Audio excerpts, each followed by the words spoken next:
Hey yo, it's your boy Kaliko. I'm out here in Amelia's CourtHouse Virginia at the Morefield mine, and man, this place is special. It's not open to the public at the moment. It's only open upon special request if you know how to get in touch with the mine owners. I got really lucky the other day. I was out at another place and they told me about this one, so I decided to come out here, and I happened to catch the owner mowing his lawn. I mean, God, you want to talk about lucky. So I've been here for 2 days and I've got some amazing video to show you guys right after this. SD card, one's missing that day.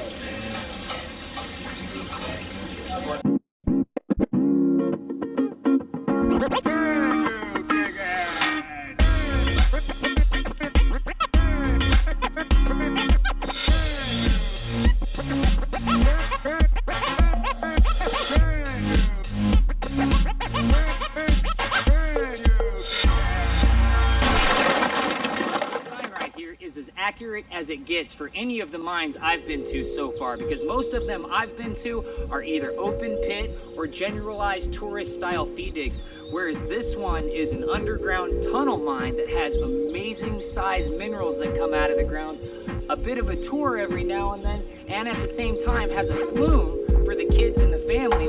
Makes it really fun and easy to find gems and minerals instead of the hard back-breaking type of labor I'm used to. When Sam was 12, he took a tour of the Morefield mine with his local Gem and Mineral Society. Sam was so taken in, he went on to become a mining engineer. Sharon is from Maine and familiar with the fabulous tourmalines and the famous pegmatites in the state. In the summer of 1996, Sam and Sharon Dunaway moved from Anchorage, Alaska to purchase the Morefield mine. The Morefield mine is a highly mineralized pegmatite dike having a length of 2,000 feet and a projected depth of 300 feet. It was mined historically for mica, tantalite, amzonite, and massive topaz. Today, it is world famous for its amzonite. Out here experiencing some real miners in a real pit trying to pump the water out, hopefully to get a couple more feet out before they have some geologist group show up tomorrow to experience the whole mining atmosphere down there once the water's out. I'll include a clip earlier where it shows it's like 4 feet of water down to the bottom of the hole. Now this is one of the 2 flume sections. As you can tell, it hasn't really been used in a while. Now, although this place is closed to the public at the moment, owners and employees still visit it on a daily basis, so it's not really a good idea to just show up out here. That can get you in some trouble.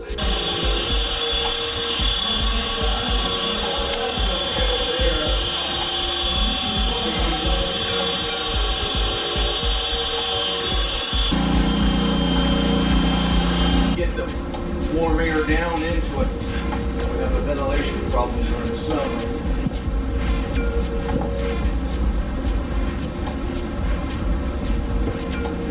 So I'm about halfway down the shaft right now, and the way the 32 goes is it goes from platform to platform, and you really have to be careful whenever you're in any sections like this. You have to make every motion with your hands and your feet really count, because everything's slick and everything's wet and everything's mud coated. And one mistake can mean serious injury. So if you're ever in situations like this, always be careful.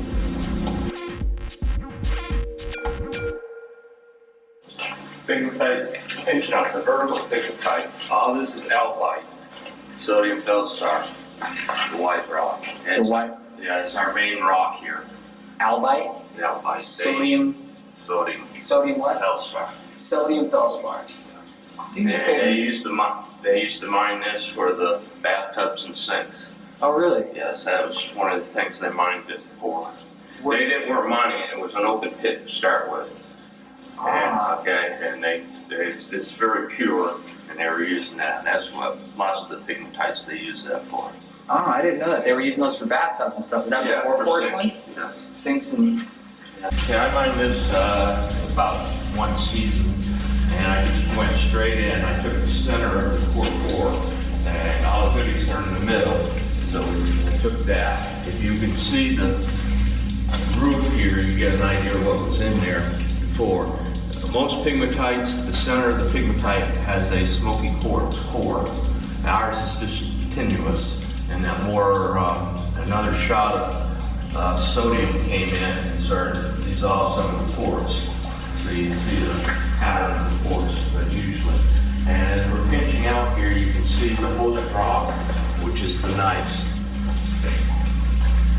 And you can see little red garnets in it that had spread from the pegmatite had spread into the host rock, these little garnets. And if you had a UV light, it is full of zircons. All this would glow orange. So we have the zircons going into the host rock, and it's a biotite fells. Microline feldspar. Yeah. Oh, nice, yeah. And you can see where it's coming on both sides.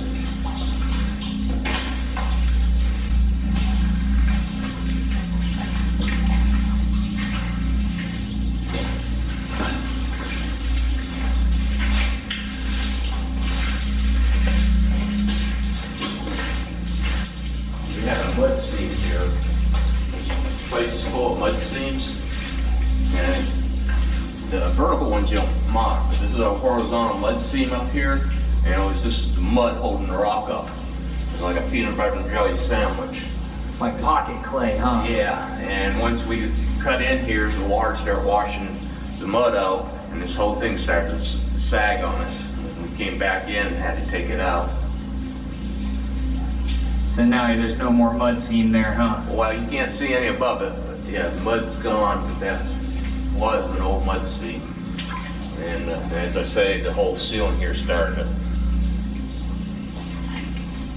fold in on us. That's why it's so high here. The rest of the mine, when you get further down to the 45, it's lots more stable. Not so much mud because it's not so near the surface. Yeah, and tree roots. Look at this big giant boulder on the ground. Look at all that pretty green colors in it. Yeah, it gets more rich right through here. There was a replacement zone, they call it. And had like a second shot of juices come in, and lots more.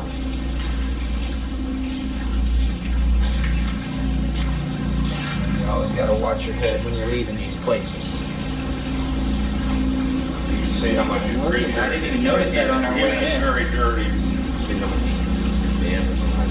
We had a seam here, they call it aluminum chloride. Look how big and green that stuff is, man. Amazonite that comes out of here is just crazy. And then you can see the water right below us. That's the other shaft they're pumping out right now at 45. Look at that stuff.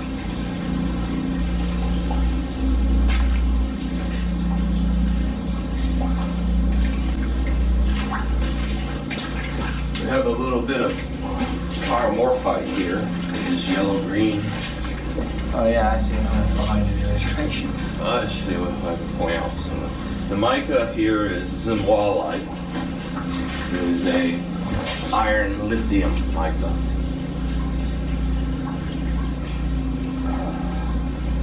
Mica books. Now big old mica books. I mean, Yeah, look at that. here's white topaz here. It's a white topaz, huh? Same White thing here. topaz. This is white topaz here. It's topaz, the topaz block. Big section of topaz. Yeah. Here's a garnet. Look at that giant garnet. It has a little bit of mica ring around it, and it's macetomolite. And the mica goes around the garnet. It's pretty awesome.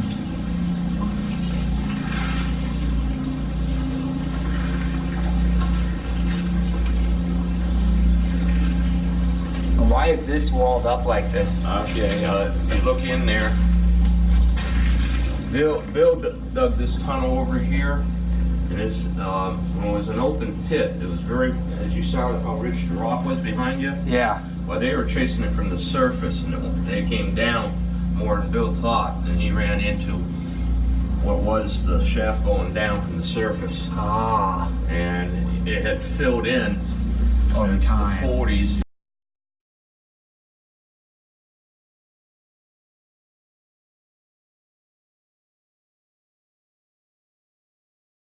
Oh, this is my wife Sharon.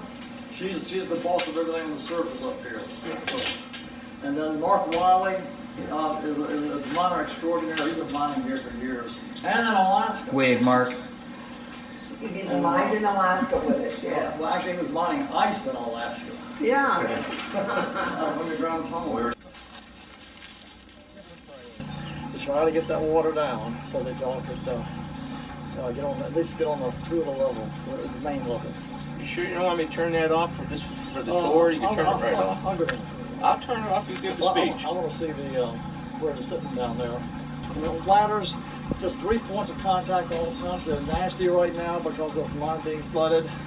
But make sure you got 2 handholds. Take your time, you know, at least have 3 points of contact at all times.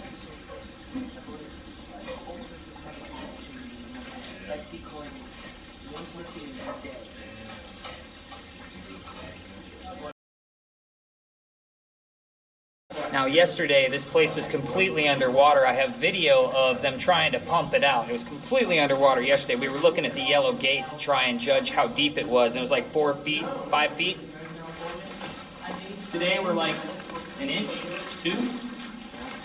This is a replacement zone. This is, fluorite is the main flux of this peg here, well, after water, of course. Yep. And it got so concentrated it dissolved the rock and new minerals formed. This is an aluminum fluoride.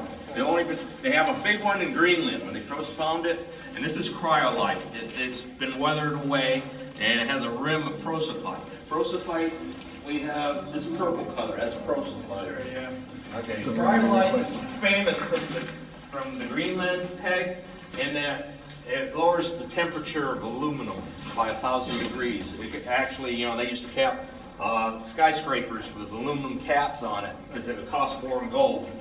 But when they put this, start throwing that into the mix of the aluminum when they're trying to melt it, it went down about 1,000 degrees, and now we have soda cans made of aluminum. They couldn't break the bauxite, the aluminum oxide without going very high. This is your replacement zone here of the aluminum fluoride. So this black is... I don't know. Here, see the prosophyte here? This is a simwallite mica. The green is amazonite. We have some topaz here. You see the topaz poking through? Right. Yep. Okay, we have a garnet eye here, and the mica around it is macetomalite, which is the analog of this one, and that's some manganese here. You see a little fluorite here. Most of it's gone. It's just weathering away with the water and everything. When I had a big discussion about this, the geologists they fought over this for years, what gave it the blue-green color. You know, some people thought it was copper, and you know, and others just didn't know. It turns out that it's lead, but you need radiation and water. Radiation had to go in, knock out a couple atoms, and water had to go in that, plus activated the lead to give it the blue-green color. That's why it's associated with smoky quartz. Yes, that's the radiation from the Smokies. Okay? Yeah, very good, thank you. And I told you about the mud seam at the top. Here's a vertical mud seam. And there's natural slippage planes off the gneiss to the peg. And I stopped mining here because I was afraid there might be a horizontal one I can't see there. And I had 2 natural slippage planes, and if I couldn't see the horizontal one, it might have got rough a little further in. We're going. Remember, grab the handholds right there, the metal bars on the wall is what he was trying to talk about. See that right there? Yeah, use the wall as a lever. Use the wall. There's more handholds. Grab the next handhold. There you go. Everybody hear that? You towards that. There you go. Otherwise, Go off back there. avoid.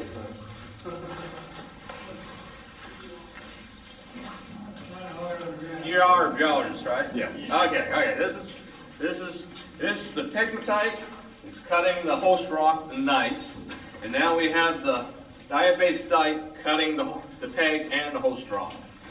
All right, this is main trap rock of the Northern Virginia, where all the quarries up there have this in there, and they have prehnite and things like that. Crystals in these things pockets. I just want to show you this thing here.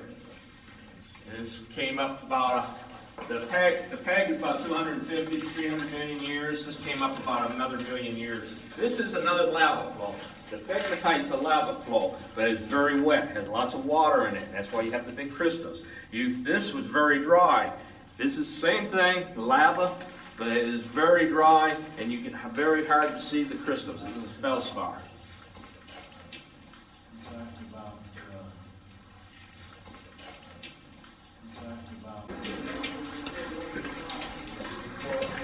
Bumping my head on the ceiling.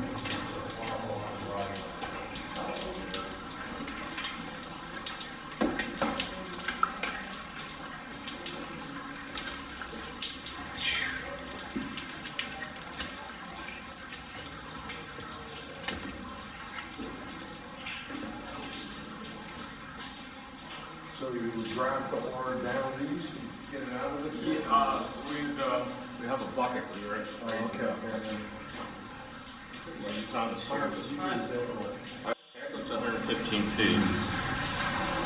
I'll talk about that a little bit, but yeah, go right up to there and get everybody past the water. That's mica. Yeah, smoky cores. You're looking at some mica on the side.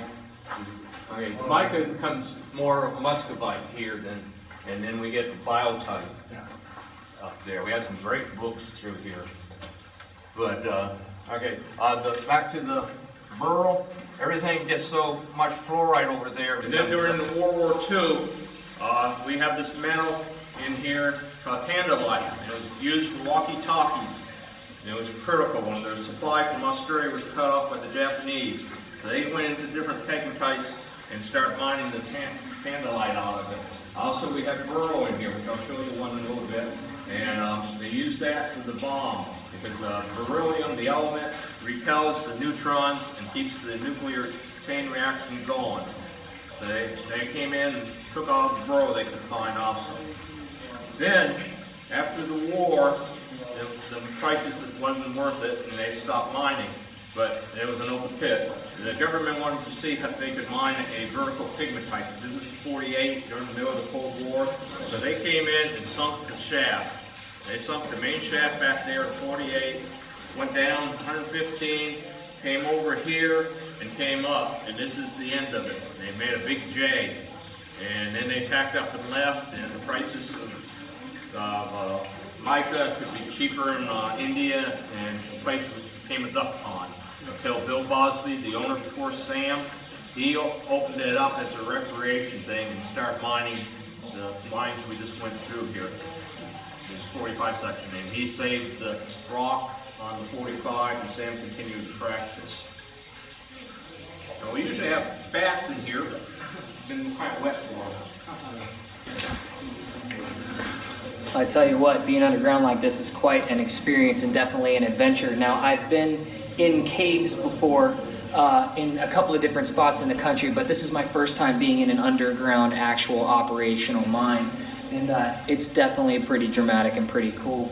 That's mica. Yeah, smoky cores. You're looking at some mica on the side. Okay, mica becomes more muscovite here and then we get the biotite up there. We had some great books through here. As you can tell, the Morefield mine is absolutely loaded with amazing gems and minerals. Huge topaz, amazing amazonite, really ridiculous books of mica. I brought a couple of little specimens back for myself, but I spent most of my time really just trying to video and get as much of the amazingness of this place documented as I possibly could, and learn as much as I possibly could from the people that were giving me this opportunity too. Right now, at this point in time, the Dunaways have plans to try and donate the Morefield mine to the state of Virginia to try and turn it into a state park. The hopes being that other people for generations can visit the mine, learn about the huge white topaz and the amazing blue-green amazonite and these really cool big mica books. There's just so much amazing minerals inside of this place that to lose this place would really be horrible for the state of Virginia. So in general, I hope somebody as amazing as the Dunaways have the opportunity to run the Morefield and give the public access to this treasure of Virginia. As previously stated, the Morefield mine is closed to the public, but if you'd like to keep up with what happens in the future, just keep checking out their website. The link to the website will be in the description below, along with a whole bunch of other links that are relative to my channel. For more videos like this, check out any one of these videos in any of my playlists. And to help Mining America, don't forget to like, share, subscribe, and support. I'll see you in the dirt.